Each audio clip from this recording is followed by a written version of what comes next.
Yeah. Okay, so hi everybody. Hope you're all well. As you can see, I'm in the library today, getting everything ready for September when you all come back again. And I thought I would show you some of the new books that we're going to have in the library that you'll be able to borrow in September when you all come back. So the first book today I'm going to show you is called Swimming Against the Storm, and this is by an author called Jess Butterworth. You may recognise the name of the author because she wrote one of the books that was part of the Book Buzz selection back in September. So some of you may have had When the Mountains Roared as your choice of Book Buzz. So this is her third book, Swimming Against the Storm. Basically, this story is an environmental story. It's about two sisters that live in a very small fishing community in Louisiana, in the Bayou, which is a swampland, and it's down near the Gulf of Mexico. And the community that these girls live in makes their living shrimping and fishing. So as the tides rise in that area, the girls are very worried that their community is going to be submerged and eventually swept away. So they cook up this plan whereby they're going to go out and find this legendary creature called the loup-garou, which is a type of wolf. And they think that if they can find this wolf, then the government will agree to protect their habitat, the wolf's habitat, and consequently will protect their community at the same time. The only problem is nobody's ever seen this legendary loup-garou. It's only rumoured to have been around in the swampland. So off they go. It's a tropical, stormy night. They're, waist deep, in the swamps. And the problem is, it's not just their homes. Their lives are now going to be at risk because they're out in the swamp in bad conditions. So will they find the legendary loup-garou? So this book is for you if you like books about nature, if you like books about adventure and survival.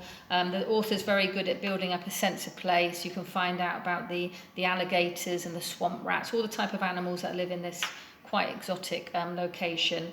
So if you like books about nature, then Swimming Against the Storm is a good choice for you.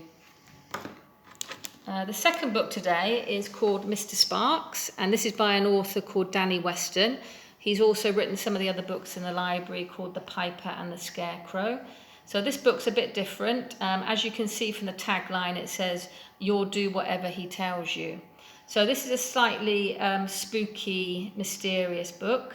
It's all set in the time of the Great War, the First World War, and it's about a boy called Owen. And basically, Owen's father goes missing in action during the war, and he's sent off to live with his aunt, who's not very nice, who's quite cruel and nasty. And he's sent off to this dead-end seaside resort, and he has to help her run her guest house. And Owen's not very happy about this. He doesn't really, there's nothing to do. It's quite a boring place. He doesn't know what to do with himself. Until one day, a mysterious stranger appears with a suitcase. And in this suitcase is a ventriloquist dummy, Mr. Sparks.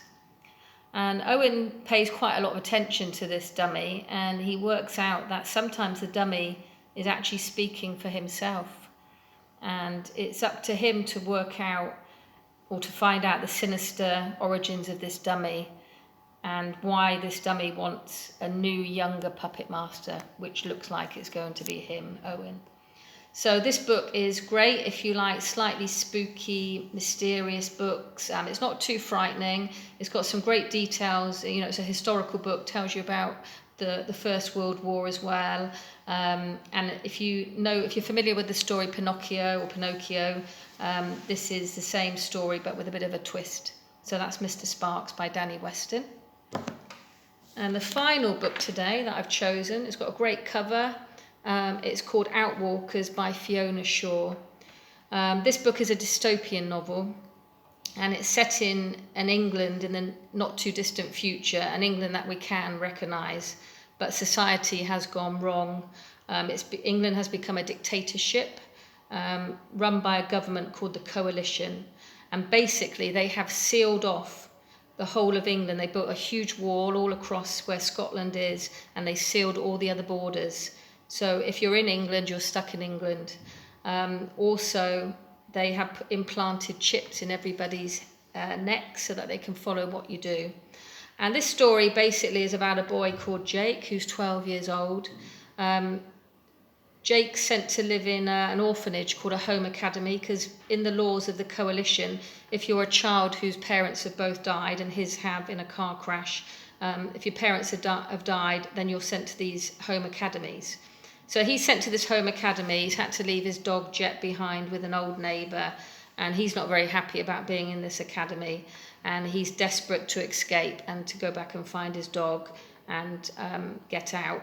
So one night he escapes at midnight, and he goes back. He collects his dog, who's actually in a very bad state by now, hasn't been looked after properly, and him and Jet go off on a desperate trek across England to get up to Scotland, because his grandparents actually live in Scotland and he wants to be reunited with them.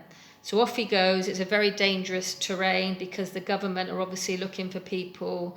There's a virus as well which permeates the environment out there, and there's also some strange police forces that are out looking for people.